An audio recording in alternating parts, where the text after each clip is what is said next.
Good morning, good morning, good morning. My name is Donnie Glover, publisher of BeMoreNews.com and BlackUSA.News.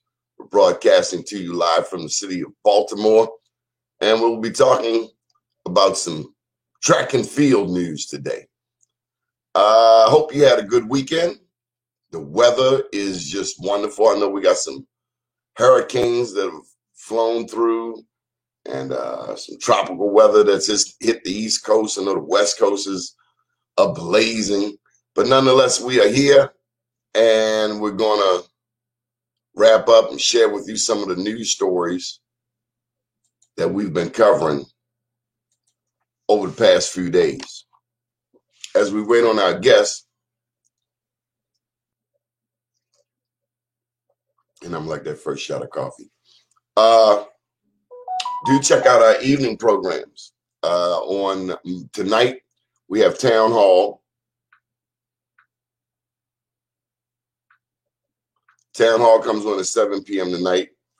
At tomorrow night, we have Party Marty. Wednesday night, we have Sister Biz. On Thursdays, we have the Black Business Roundtable live from Oakland. And on Friday night, Black USA Crypto News with Kamal Hubbard.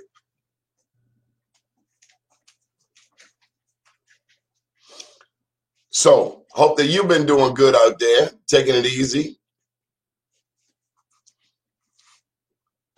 We had Juneteenth over the weekend, the first national holiday. That was something. Juneteenth, almost like a bonus holiday. Now, a lot of the conscious Black people were asking, where is the check? That's what a lot of people are asking. Where's the reparations check? We all for the holidays, but we want the check. I'm gonna bring up our coach. Morning, how you doing? There you go. All right, how you doing? Sorry for the delay. I had some technical difficulties, but glad to be on. It's all good. Welcome to the show. Thank you so much. Glad to be on. So, we can barely see your face. I think it's because you got daylight coming through the window. Oh, wow. Okay. So let me cancel that a little bit, if you don't mind. Okay. All right.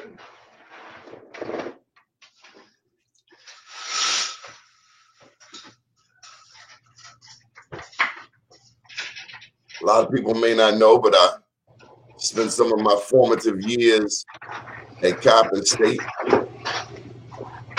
Coppin State. So, Coach, where are you from? I'm originally from Baltimore, Maryland. I grew up in the Park Heights community. I went to Northwestern High School in Baltimore and out in Upper Park Heights. I also graduated from the University of Maryland Eastern Shore, and also I got my master's at the University of Maryland.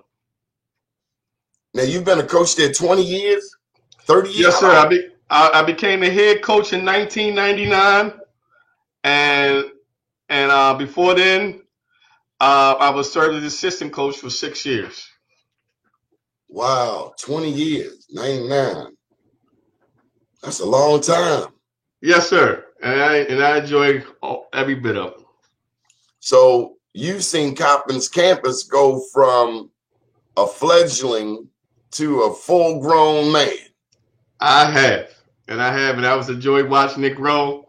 I remember when we didn't have any track or just the Coppin Center alone, and I remember all the teams at one time practicing up, building, be a full house, from the baseball team to the softball team to volleyball to basketball and track and field, all combined in one building. Now I can see everyone has their own separate apartments, and see that they can develop and grow even better as student athletes.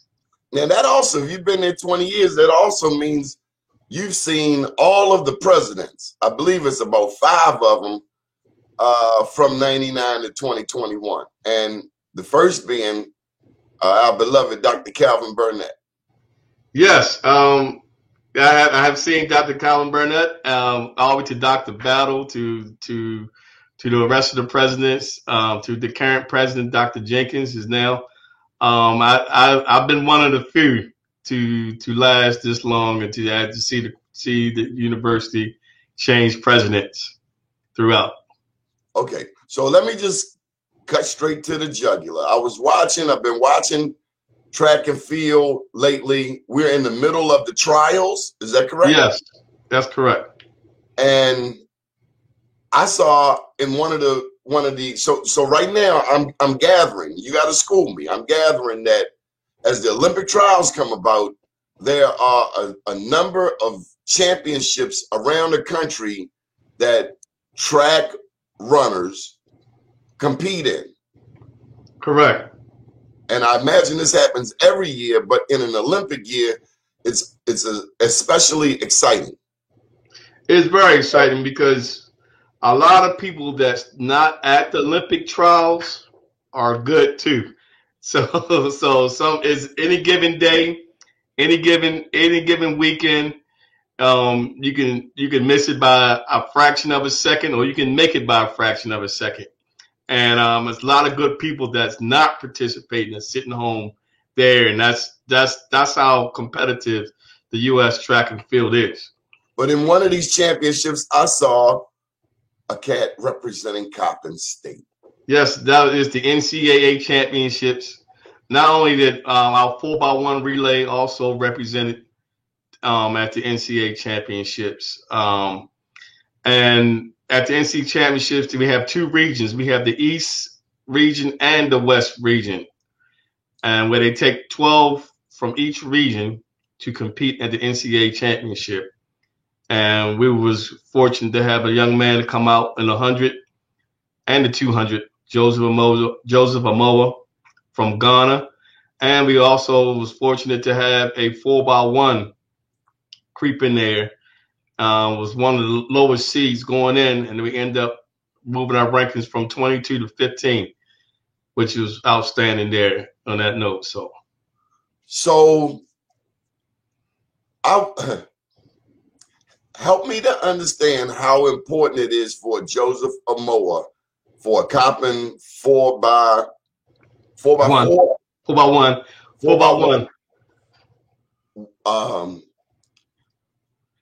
Why should we be so happy about that?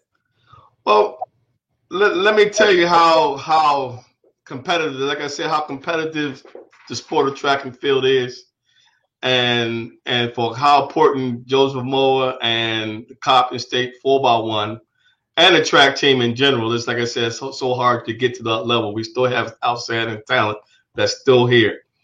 To represent Coppin, we're one of the lowest resources programs that represented that country, that represented the NCAA this year.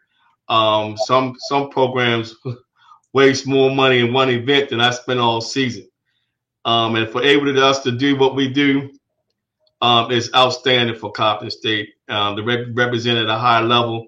That's the highest you can get in the collegiate level is the NCAA championship. And for Coppin State to represent not only for the city of Baltimore and everybody else, it's outstanding for Joseph Amoa and our 4x1 to do that. But also for HBCUs. HBCU in general, as you see, everyone, we had 5 HBCUs represented in the NCAA championship. Of course, everyone knows that North Carolina A&T right now is on fire, and we were not too far behind them. We represented them with some great talent. We also had Howard University ladies 4x4 who represented us to a high level as well as Florida A&M as well, and Norfolk State. Okay, so I want to get us on point, a little more on point. Having attended and graduated from an HBCU,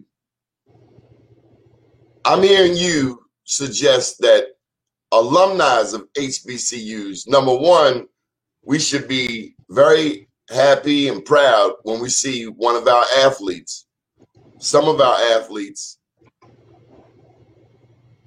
coming from Coppin first. But then if your runners don't win, I hear you saying you want people to support other HBCUs.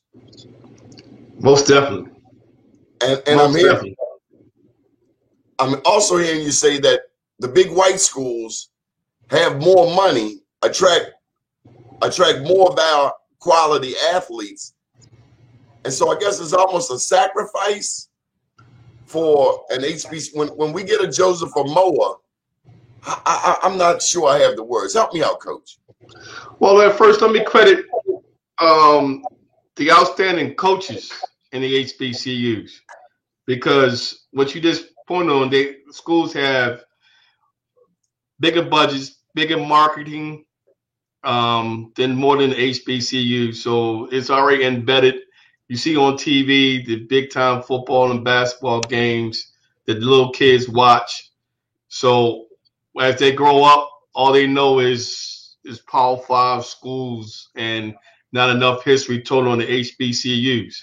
So when we get a guy like Joseph Amoah on the HBCU scene, or the Randolph Ross who qualified for the Olympics yesterday, when those guys represent the HBCUs and they put their names out there, they're understanding that, hey man, there's some good talent in the HBCUs too, and some great coaches as well. Coach, I got a couple of people backstage. Should they be on the stage? Jay Davis and Coach Valentine? Sure. They come on in, yes. I just need them to cut the cameras on. There's a button down the bottom where they can get the cameras to open up. There you go. Okay. Let me bring up Jay Davis. I wasn't sure. I didn't know. Okay, now we know. All right. There you go. Goes Jay Davis. How you doing? These some of our local coaches in the Baltimore City area. That the local high school coaches. Not only do we work with Coppin State, but this is also a community thing, and our community is very big in Baltimore City track and field. We're working hard to develop our kids, not only athletically but socially, mentally, and academically to get to the next level. And we started a academy. And you familiar with this? You familiar with this young man, Mr. Glover, Mr. Ralph Durant? Oh yeah. Yes. So we started an academy called the Ralph Durant Academy.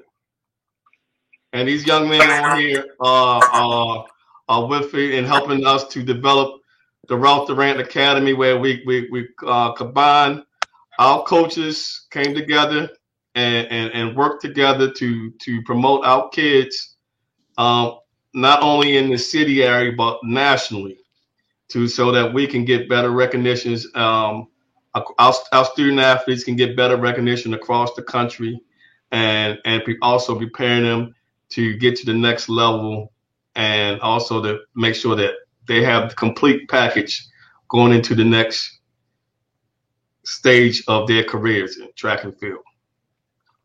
Coach Davis, how you doing? I'm doing well, and yourself? Just enjoying the show right now. What team do you coach? I'm a coach at Newtown High School in Baltimore County. So pretty much I'm off of what Coach Chicks was talking about with the Ralph Durant Academy. So I'm pretty much encompassing the Baltimore metropolitan area, just on our top area of athletes and runners. And really with a primary focus on like 14 through 19-year-old kids. We're trying to really just have a holistic approach where we're making sure that these kids are equipped not only just on the high school level or the amateur level, but making sure that they have this mentorship, they have these resources beyond just the high school aspect. And just think the Ralph Durant Academy is really just a positive and full-blown effort to make sure that not only in the Baltimore area are we really competitive, but on the national scale that not only do we have just a few pieces, but we actually have the total package that can compete on a national scale. So I'm definitely enjoying my time with Coach Chicks, Coach Valentine, that just jumped on the stage, and just enjoying getting the Ralph Durant name out there. Did you know Ralph Durant? Coach Davis, did you know Coach Ralph? Valentine's a little bit more. Oh, Coach Valentine's a little bit more familiar with Coach Durant than I am. Coach I'm more Valentine, so the historian. That's appreciating it. Thank you, sir. Thank you for having me. You knew Ralph Durant? Yes, sir. I competed for Mr. Ralph Durant in 2003. We were a part of the last club for his passing. Learned a lot from Mr. Durant as far as expectations for the community, getting young kids involved and holding them accountable for their actions both on and off the track. Great man. So what do y'all think of the trials? Are you pleased with what you've seen on television thus far? I love seeing us win. I see Jamaica is a big threat as always in the short distance. Kenya and Ethiopia, they're always a threat on the distance. But I'm so proud to see black folks, African Americans, winning races. So I got a bunch of questions for you. And Coach, where are you coaching, Valentine? I coach the Baltimore City White Knight Track Club in East Baltimore, and I'm an assistant coach at Western High School. Wow. Okay. So Coach Hicks, bring this all together for us. So bring this all in together for us. All right. So, well, yes, like I said before, man, I'm sorry, I said it again? Coach Bush is in the back. Okay. Coach Bush is backstage. Yeah, so cut your camera on, Coach Bush.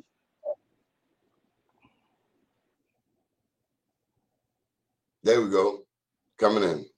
All right.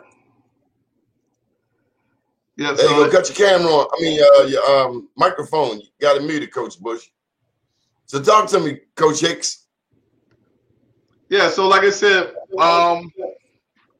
a group of young men got together over the right before the pandemic, and let's keep in mind that we were all rival parts of the county, the city, the East Baltimore, West Baltimore, and then we noticed that it took a while for us to come together as men and put our egos aside and focus on what's more important, which is the kids in Baltimore City. And also, our coaches are very, very competitive. So amongst each other, but then we thought about the bigger picture, man. So is Texas, so is the teams in Texas, so is the teams in Florida, and so is the teams in Georgia. So in order for us to compete, we had to form a co-op together, and as of coaches. And we formed a co-op as coaches, and I'm kind of like the hands-on to try to get everyone together and bridge that gap between coaches so that we can develop these kids to a high level. Okay, Coach Bush, you want to chime in? I know you're driving. You got to unmute himself. Can you hear me? Loud and clear. All right, yeah, great. So, so just like what Coach Hicks said, it's about bringing out the kids together, but also about bringing us adults together and combining our resources and being able to use our resources to help these young people. One thing we have noticed, and we've been doing a lot of reflection during COVID, so we was able to realize that we was in a survival mode for decades, meaning that we was able to put kids in college and say that I think that was good enough. But then we had to really reflect and see, hey, are we preparing kids to be successful when they get to college? And with that, we had to take a hard no. So with us realizing that, we had to go back and see what can we do better to prepare our young people coming from Baltimore and surrounding counties to be better people. So now that we're creating this all and comprehensive program to provide that and help our young people be, that's not great athletes, but great citizens and great people, whatever community they choose to be involved in once they leave our program. So that's our end goal put together. But we also noticed we can't do that in silos. We have to do that unified together as a collective. And so that's what, again, thanks Coach Hicks for bringing that together. Thanks Mr. Valentine and also Mr. Jordan everybody for putting together our differences and sacrificing a part of their own individual program to do this for our young people in Baltimore. So I think like what we have done is something really special. Hello? Don't it make you stronger though? Yes. Then that's the whole Most thing. definitely. It makes us united. I think like it's an analogy. You ever heard like if you take one twig, one little branch, you can easily break it. But you take many branches, it's hard to break. You know, and that's what we are. Many little branches put together make one strong oak. And that's what we're trying to be. As strong as possible as a united Baltimore. Coach Davis, was it hard to put your ego to the side, knowing you working now with people you competing against? Honestly, no, it probably isn't. Like Coach Valentine and I, we were teammates at Bowie State University. Coach Bush and I, we ran against each other in the high school scene. And I think the thing is, like, we all have that collegiate track and field experience that we understand what it's like that's necessary to evolve and to make sure that you're successful beyond the whole practice. So. Of course, people like the stereotype when we're in school is like, oh yeah, you got somebody from the county, got somebody from the city. Most people aren't necessarily going to get along. And what we're trying to do is lead by example, continue to remind people that not only are we going to make sure that we get along, but when we get along, we're that much more powerful of a force and that much more powerful of a unit. We have a track coming up on July 9th that's going to really showcase our high school talent in the surrounding areas. And that's something that's going to really continue to put us on the map. These are just things that when you want to do put ego aside, just for the love of the sport and just love the area, you actually start to have a greater understanding or a greater purpose of what track and field encompasses, especially for us as individuals, as a collective unit. Do you have any details on the July 9th track meet? I sure do. The July 9th track meet will be at Mergenthaler Vocational Tech High School, starting at 6 p.m. Starting at 6 p.m., gates will be open. We'll be competing in a showcase from all the way from the 100-meter dash up to the 1,600-meter dash and allowing relays that are going to be tuning up going into their AU qualifying meets. That meet is going to be at 6 p.m. Field events start at 6:30. Track events start at 7 o'clock. It's in the inaugural Brandon Scott High School Showcase, and we're going to make sure that we're using that opportunity for our high school athletes to get the inaugural Mayor's Cup for our top performers and overall to make sure that we get the Ralph Durand Academy in the most positive light going forward. Excellent. I'm glad to hear about this. I didn't know. We got to get, if there's a flyer or anything that we can put up and share. And I heard you mention the mayor. Was he any good on the track? Coach Bush, would you like to touch your base on that? Yes, I believe he was the 2002 city champion in the 1,300-meter run. So he was a very competitive, fearless athlete. But I think he embodies what we want in this program. It's about he took the characteristics and the skills and the lessons from track and field when he ran with me at Mervo and ran with Coach Valentine at Baltimore, Ed Waters, and took that and applied that to every aspect of his life. So that's what we want kids to do. Not just about being the best athlete. Take those skills you learn from athletic when you are younger and apply them to the rest of your life. And then you'll be a lifelong learner, and help you be successful. Okay, so Coach Davis, what high school? You from Baltimore, Coach Davis? Yes, I'm from Baltimore. Yeah, I ran at what school did you attend? I attended Woodlawn High School in the Baltimore County area. Then I've been coaching track at Newtown High School since 2009. And just being able to grab these experiences with Coach Valentine, Coach Bush, just seeing the White Knights and how they've been able to be a stable hold in the East Baltimore County and East Baltimore area. And just the main thing, like their motto, keeping the youth on track through track, that really encompasses what we're trying to do. Coach Bush highlighted that, and like we have more than enough talent that's out there in the Baltimore area. As y'all know, you mentioned about the Olympic trials. If you see how many Baltimore athletes that were actually there in the prelims and the semis that made it up to the finals, it's the same way we touched on the HBCU athletes that are up there. This is a concerted effort just from our experiences and just from the whole area, and it's that pay it forward, that give back that really makes Baltimore really run, especially no pun intended from the track aspect. Coach Valentine, where did you run? What high school do you represent? The one and only Baltimore City College Preparatory High School, best high school in Baltimore City. Please believe it. You said Baltimore Polytechnic? What'd you say? Baltimore City College. You heard what Oh, I my said.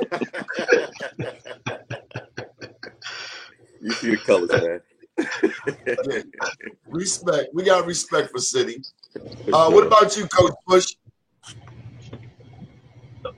Maryville Mustangs.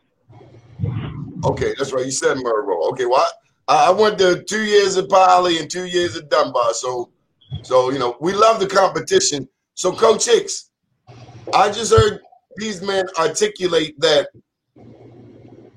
as competitive as we are with each other, you have all demonstrated your grown manness by working together for the larger good. Something a Ralph Durant would love to see. Yes, and I'm just piggybacking off of what Ralph Durant did. I've been known Ralph Durant as a young guy. I don't know if you remember back in the day, was the Baltimore Suns had a track team and a couple other recreational programs, and he did the same thing what we were doing, what we're doing right now. He got those coaches together and created a powerhouse of Baltimore City once was. And he just laid back in the cut and let the coaches do the work. And that's what I'm doing. I lay back in the cut and offer any services I can do, and let these great coaches go to work on these young kids. And that's kind of what Ralph Durant did. And back then, and we trying to put it back aside and try to go at it again in the future and keep his legacy alive. That's the main goal. I grew up with Coach Ralph Durant, and right down at Easterwood Park, he was right there, hands on, and he was saving lives. And I didn't realize that I'm 55, be 56 this weekend, God willing.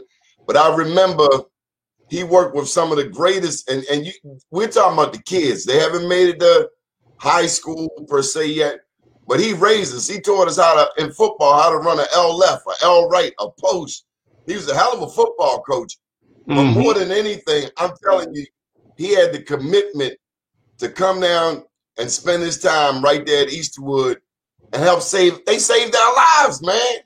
Yes. Whatever it was, track and field, football. And that's what you guys are doing, especially by working together. They shooting black men in the streets of Baltimore like we dogs. We killing each other. They got dope, coke, and crack on every corner. So we commend you for what you're doing, and whatever we can do to help lift up your cause, we certainly will.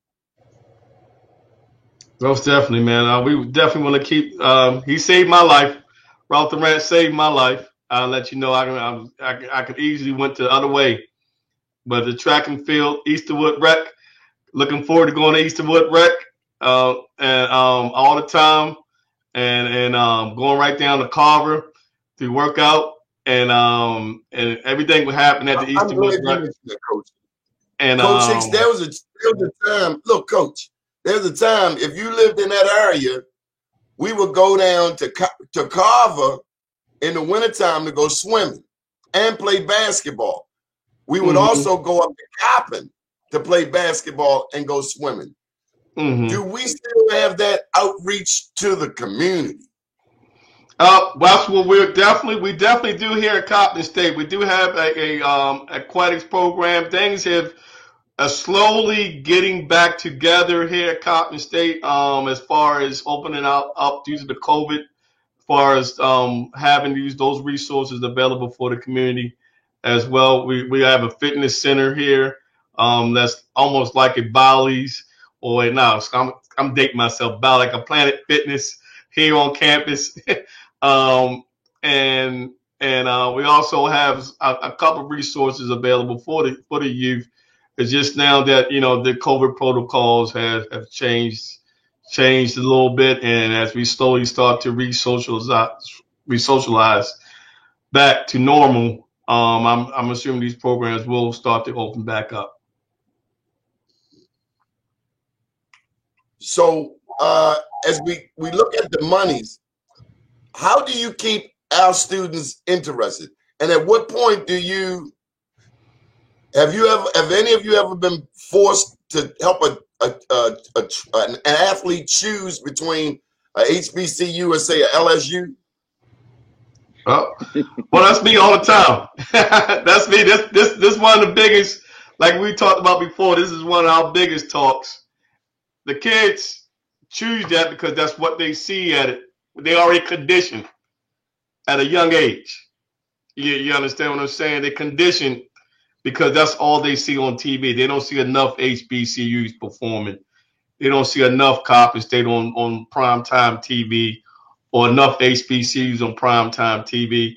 All they see is the big Power 5 schools. And as a kid, they already conditioning, that's where I want to go. You know, Yeah, so they and eliminate the thoughts of HBCUs way before then. And let me chime in there for a second, Hick. I think that's also a purpose of our program, too. I think a lot of times when they won't be conditioned, that's all they see, it's because of lack of exposure. Our job as the coaches is just, as mentors and as adults in these kids' lives, is to give them all the tools, give them all the ways to make critical decisions and critical thinking. So allow, hey, just because this school named LSU, let's look deeper. What do that school have to offer you? Because that scholarship is a business transaction. What are you going to get out from it and what they're going to get?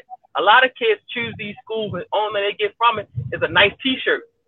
But they don't get the academics to be a part of it. So we're bringing in people who made that decision to go to the bigger LSUs or the Florida and comparing it to kids we know who went to HBCU school who better fit them. And let them hear from people's real life experiences and like, oh, that's not always the best interest for me. You know, that school don't have my program. That school just want me to run or just use me as an athlete and don't want me to get a degree. So really bringing back those people that can really talk to those kids from their lived experiences so our kids can have the best information and make the best decisions when it's their opportunity. And really help parents with that decision. Because we dealing with a lot of kids who might be the first generation going to college and or parents who might have went to college but never been recruited for athletic purposes, who might not know about these ways. So we try to help them navigate these valleys and peaks with our program.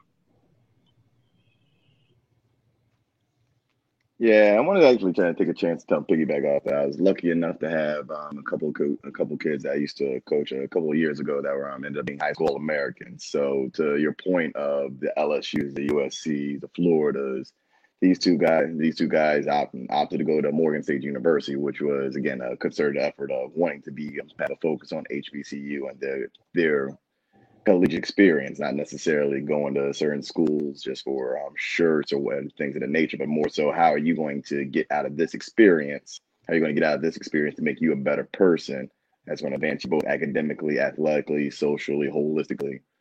So I think that's the thing when it comes to the coaching aspect. It's as Coach Hicks was talking about, it's a matter of exposure. It's a matter of letting the kids know, like, to help them outside their preconditioning of, oh, it's either this school or bust. And it's not necessarily the case.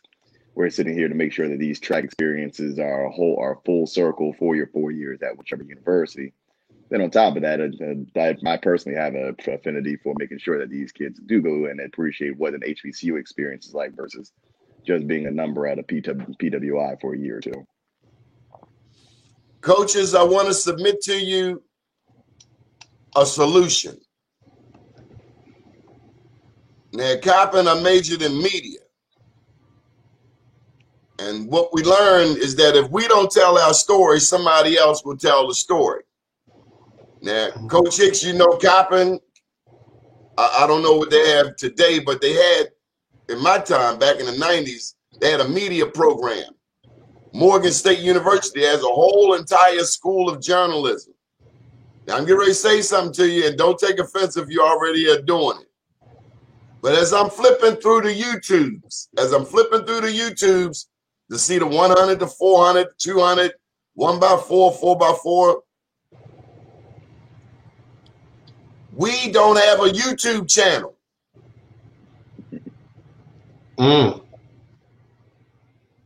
I'm seeing everybody else do the summaries on the track meets.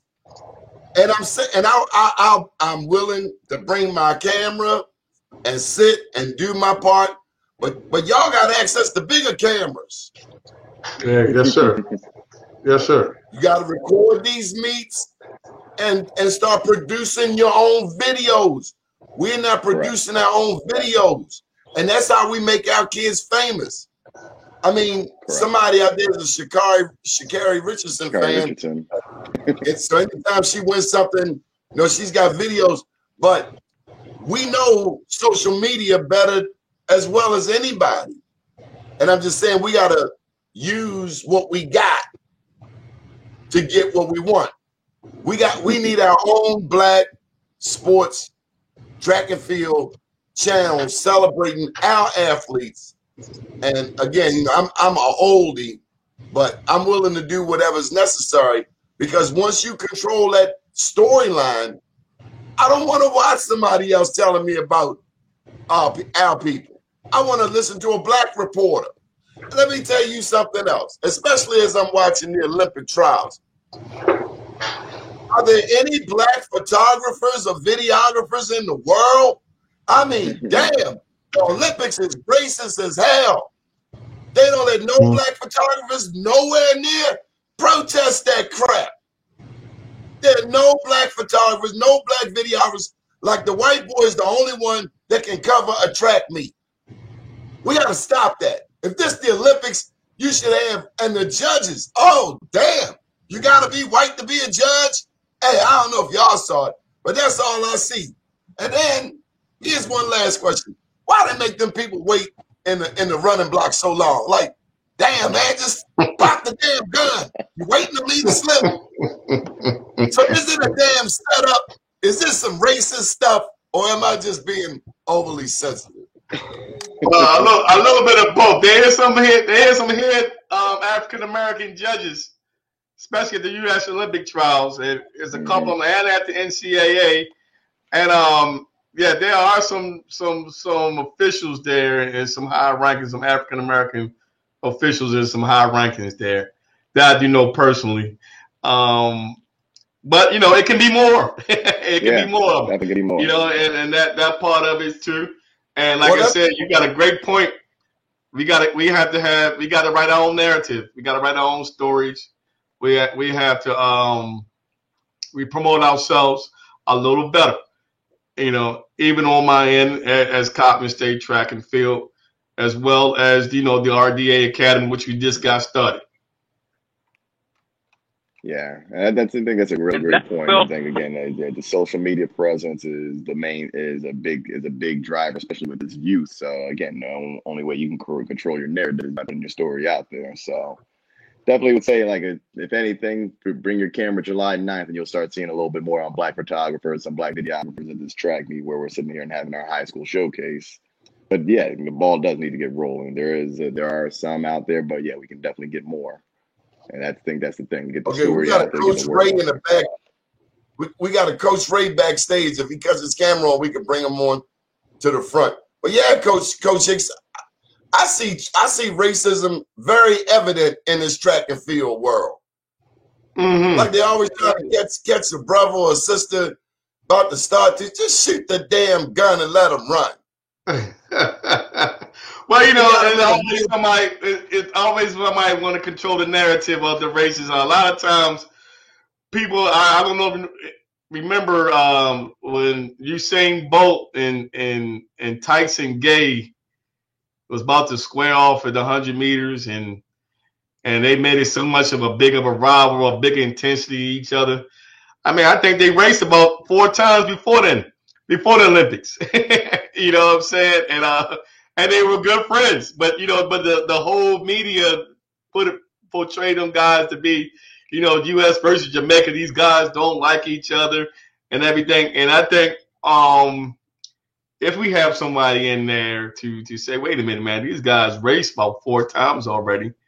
These guys probably had each other over for dinner, and the media don't even talk about it. You know what I mean? So that's a interesting fact how we got to control our narrative more better as what's going on, especially as we start our as we in the process of starting the Ralph Duran Academy, we definitely got to put it out there. Even in a lot of good things that Coppin State is doing here at Coppin State, we have to do a better job in promoting it too as well, and to the community. You know what I'm saying? People may know nationally. I'm probably better known through my colleagues than I do probably in my own office. So I have to do a better job of promoting. You know what I mean? What Coach we do. Bush, Coach Bush, come on, chime in. Is track and field a little too racist? I mean, from my local perspective, I'm not as on the national scene as Coach Hicks, but from locally, no. What I do agree with you is we have to do a better job of telling our story. That's why we want everybody to follow us on Instagram at Ralph Duran Academy. You'll be able to soon to see every one of our athletes' profiles, their best times, their GPAs, their aspirations, so we can market. We can market them better, get them in better situations with college. You'll be able to get to follow us through our journeys through track and field, get to see their races, and get to see the programming and that we have coming up at this fall for our kids. So I think that would be the way. But that's one thing we want to do. We want to be able to provide great resources and programming for our young people, but we also are working on telling our story to the masses 10 times better, so we can see, so people can see what we're doing, and we can bring in more partnerships, and that'll allow us to provide better programming for our young people. Let me apologize real quick. We do have a YouTube follow. One of my former student athletes. Follow Rayon Fast Twitch Lawrence. Has a YouTube of most of all the Coppin State races for this year and the years past. East Coast Athletics. You can follow on our Facebook. Let me get the spelling of that. Rayon, Rayon, Fast Twitch Lawrence. LAU or LAW? LAW. And it's on it. He does East Coast Athletics. He has a website. I mean, a YouTube account that has all of us, Coppin State mostly, all their races, comes and travels. A lot of Joseph Amore races that you'll see that's promoted there. A lot of Coppin State races available. See, we got to make Rayon our CNN. We can, and I can promote that and put him on there with the rest of the RDA, and try to get him going with that as well.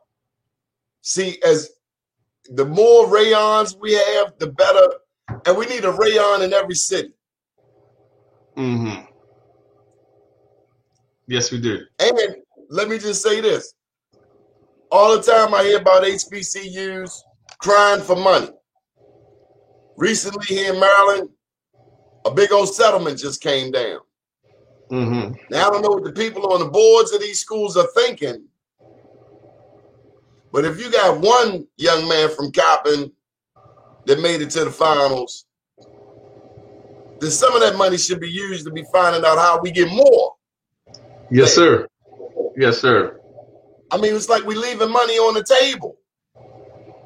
Mm-hmm. I totally agree. This is a business. You know, yeah. I had a family member come to me, wanted me to do a fundraiser for his football team. And I just wanted them to think, is this what you want to get into? Because not only are you coaching football, but you also are fundraising. And what I'm saying is those are two different skill sets that require, attention. And I don't know if one person does them both. I'm sure one person can, but just like with track and field, there's more than one aspect of just running. Somebody's going to run, but you need a record keeper. You need somebody to open the stadium. There are other jobs, and I'm all about creating jobs. So to me, I just see entrepreneurial opportunities. Maybe at HBCU, maybe Coppin cannot afford someone to cover every track meet, but maybe Coppin can partner with a Rayon or something like that. You know what I'm saying? We need each other, and we don't have the advantages that the bigger schools have, so we got to play to our strengths. Totally agree.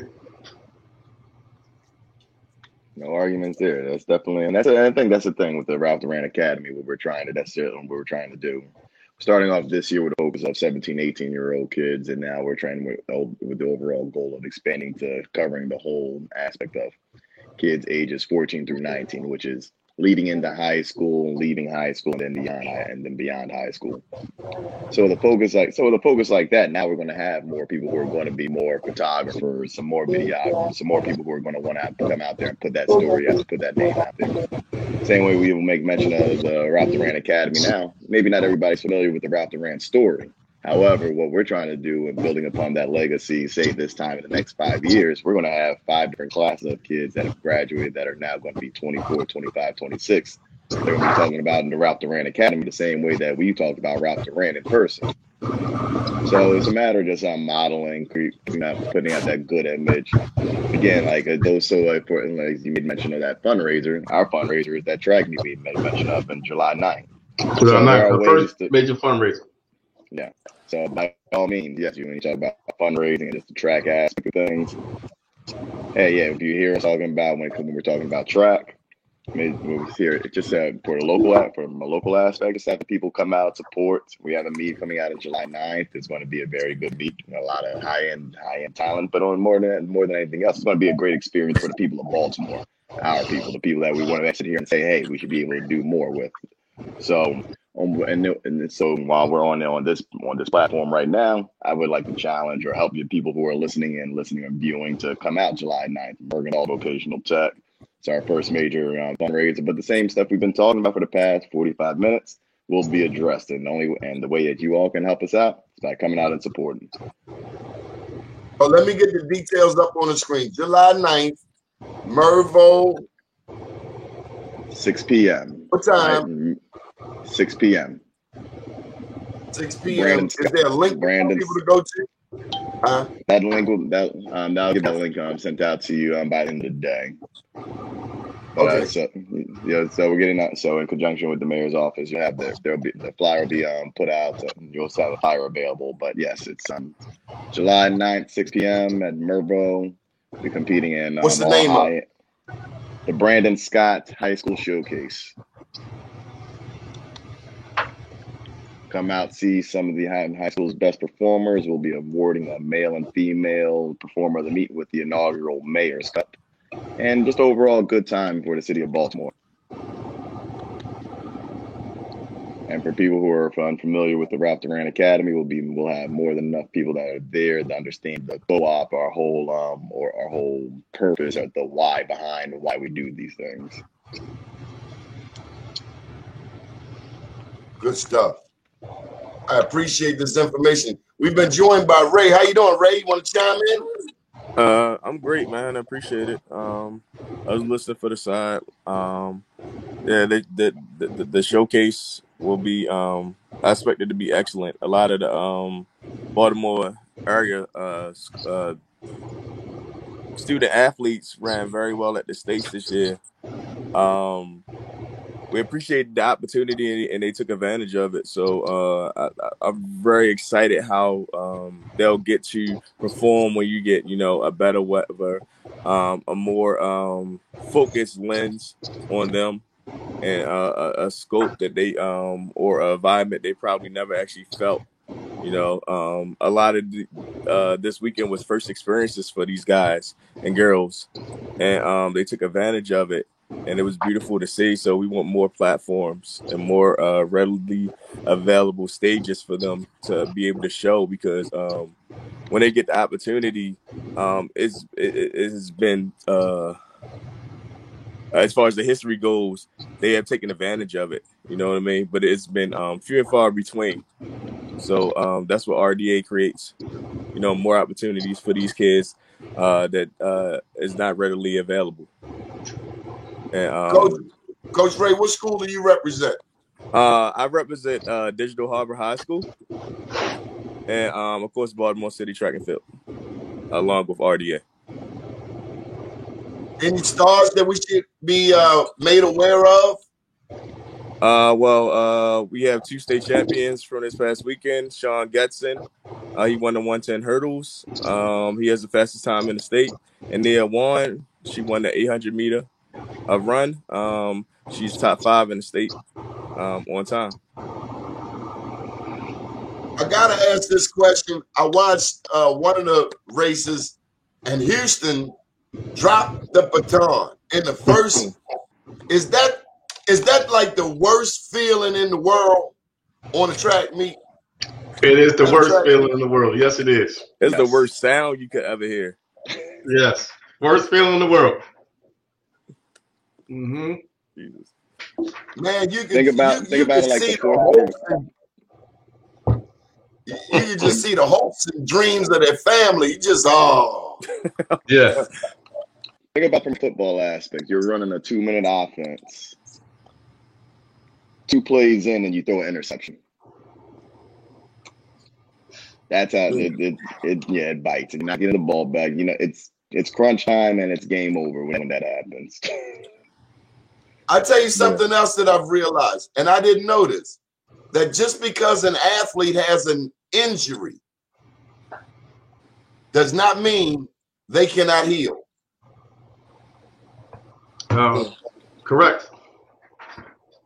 Totally correct. Ain't going to supersede what they had done before. Mm-hmm. I'll give you a prime example. A lot of people didn't know that during the competition, Joseph Moe was hurt during the NCAA championship, was hurt all throughout, but he was able to muster up at 4x1 and to make it to the finals of the 100 meters and dismissing the finals of 200 meters. So looking forward for him to heal up real well. We had to pull him out the 100 meters because we didn't want to risk any more injury. So we're looking for him to heal up and looking to get ready for the 2021 Olympics in Tokyo, which he'll be representing the country of Ghana in the 100 and the 200 and the 4x1. So now this is a regional coach question, coaches. Mm-hmm. As Jake put up, are we running at major summer competitions? I just want you to give me the lay of the land geographically. My understanding is Florida, Southeast United States, is year-round competition. Is that the same here in Baltimore, considering that we got winter and snow? How's that work? Well, see, if you're going to talk from the training aspect or the grouping aspect, so for example, what we're doing with Ralph Duran Academy is exactly what a lot of the down south area or club teams have been doing. Depending on, doesn't matter necessarily the area within the city, or like for how we used to have a bickering Baltimore City, Baltimore County situation. Houston, Atlanta, the Floridas, it doesn't matter if you're within a 40-mile radius. You're making sure you're running underneath the same umbrella, because that's where they have that area pride that put iron sharpening iron year round. Whereas comparison with when you're up here in the more Mid-Atlantic, you're competing with more football, basketball, and then just within from the youth standpoint, you're not. I know back in the day you would be able to play more than one sport per season. Now you're limited to just one sport and one sport period. If you're in Florida, you can be a basketball player. You can be a basketball or you can run outdoor track while also playing baseball. You can go straight from football and going to basketball and still compete from your club team. For your club team indoor, they will travel. So I think it was to Jake's point that he had asked if we were going to any level of competition. We're going to a club championships down in Jacksonville. We're considering going down to Houston for the USA Junior Olympics. We're also talking about going out to Jacksonville. So there multiple areas where we understand regionally, or like just temperature wise, that helps for like better overall year-round training. But it doesn't necessarily mean that they just have flat out better runners. They right now have a longer standing system where they have an umbrella organization. Whereas right now we're at the inaugural stage with the RDA that's going to now be able to travel nationally and put us back on the map which we used to be at. So to answer all the questions. So pardon my ignorance. Do we need to build up our own competitions, Ray? So that's the snowball effect. That's why we formed it. Yeah, So exactly. that's why we formed this already. So we let it, people coming from different high schools that's already rivaled against each other. Now they're looking forward to they beat each other up in high school. Now let's come together as one so we can beat up on some other states. Yeah. That's the whole goal. I had a the family member with the kiddie football thing, because every year we got to raise money to go to Florida. I say the hell with that. Build one right here. Why am I pay all this money? Got to raise $20,000 to take these little kids down to Florida, and I ain't knocking a trip to Florida, but we can do that economically smarter, can't we? Right. Now, keep in mind, the AAU USA Junior Olympics is almost like the World Olympics. You get your bid in, that the host a good facility that within they take their bids in, and for the last 10 years, I think 10 years ago, Morgan had hosted the Junior Olympics twice. Morgan State University has hosted the Junior Olympics twice, which brings over, within the whole week of time, they said it brought over approximately 1 million people on campus. That's money.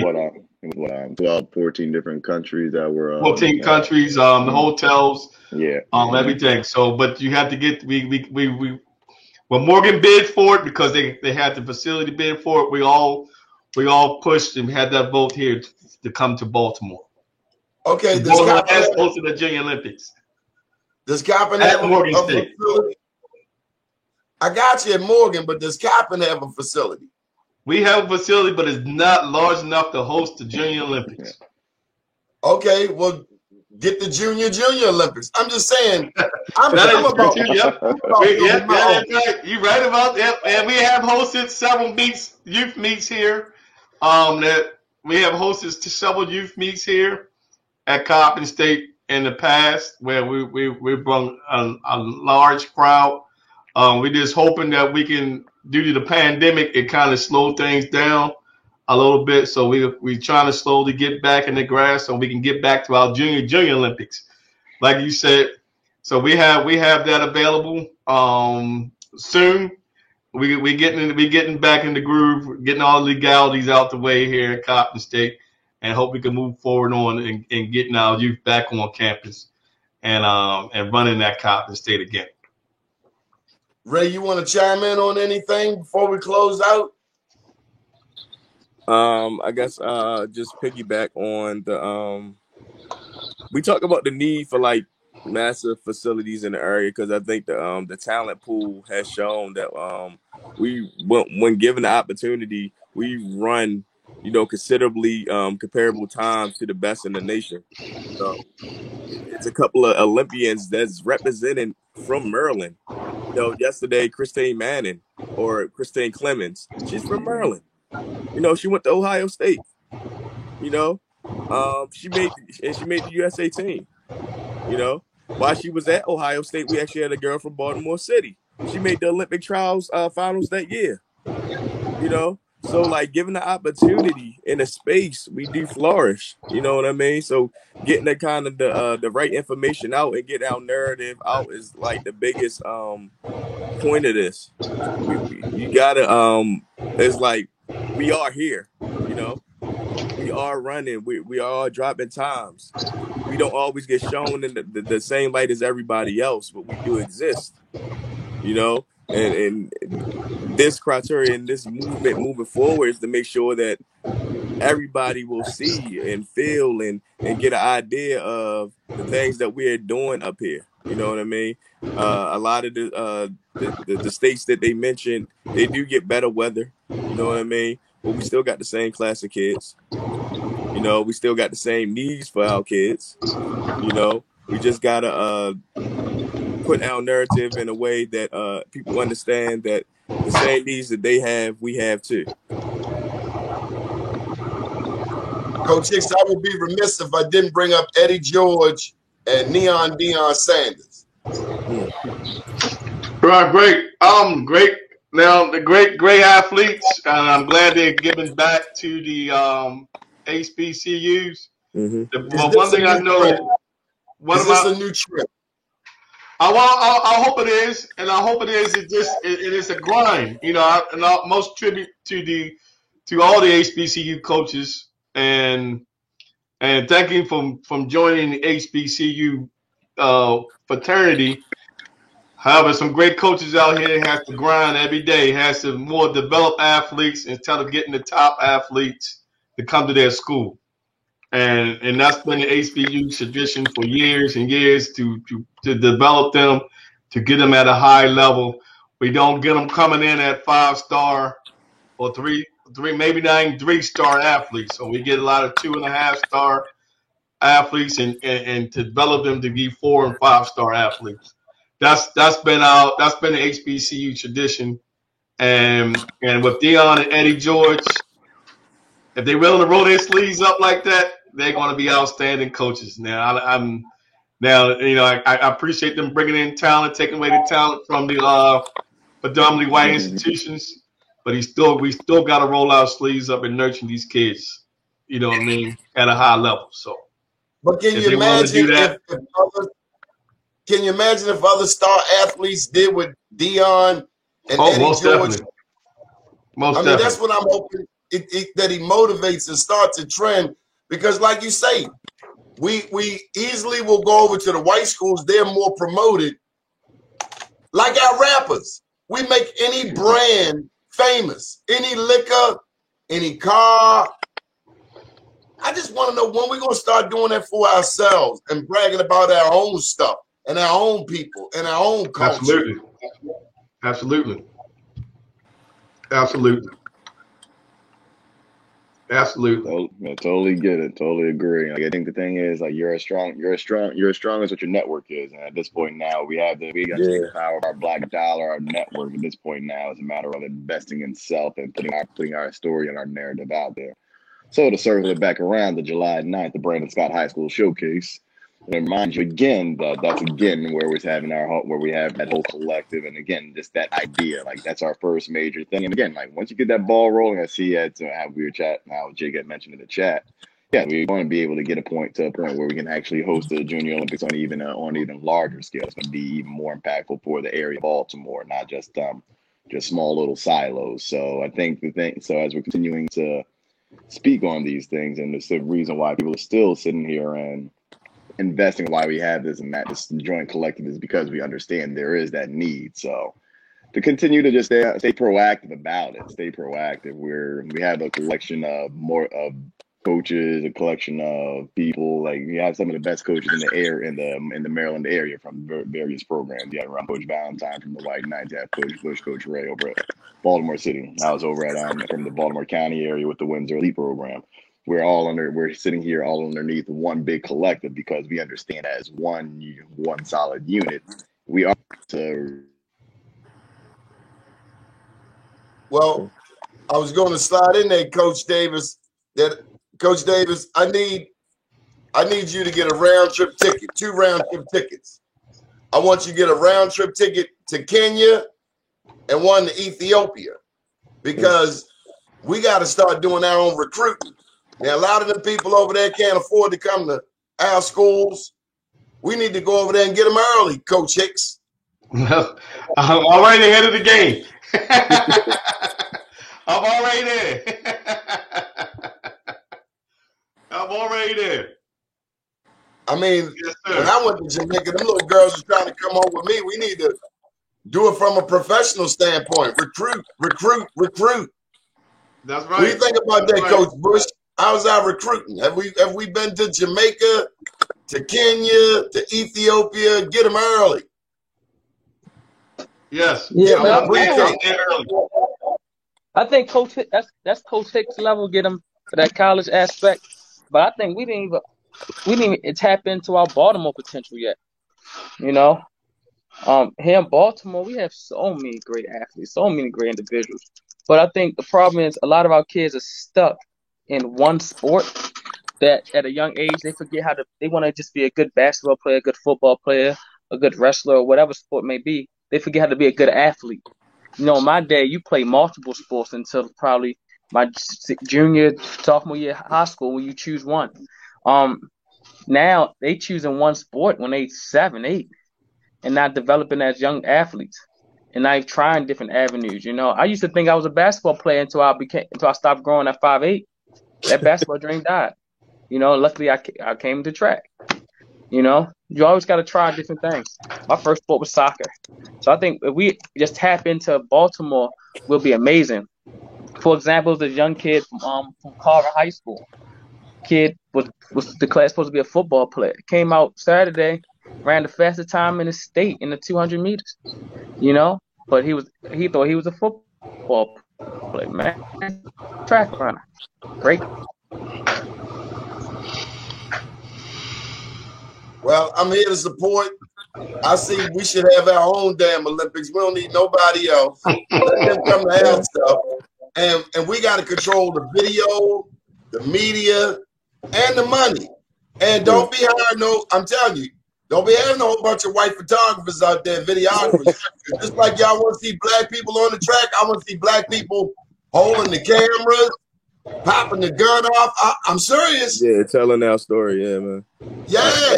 Yeah. I always say, like, when it comes to like a Usain Bolt caliber athlete, is in America it exists.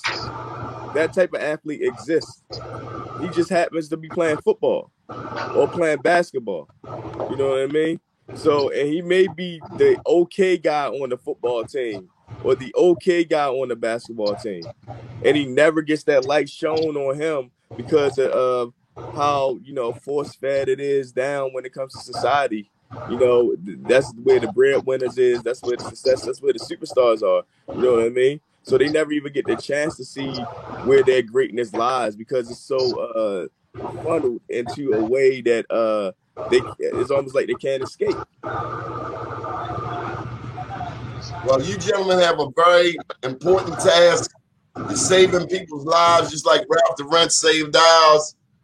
And I'm here to do my part from the media perspective. There are others who are willing to help, but do take advantage of black media. I'm going to push my channel, Be More News, Black USA, but there are other black outlets. We have WEAA. And if WEAA isn't covering your events, then make them cover it. Call them.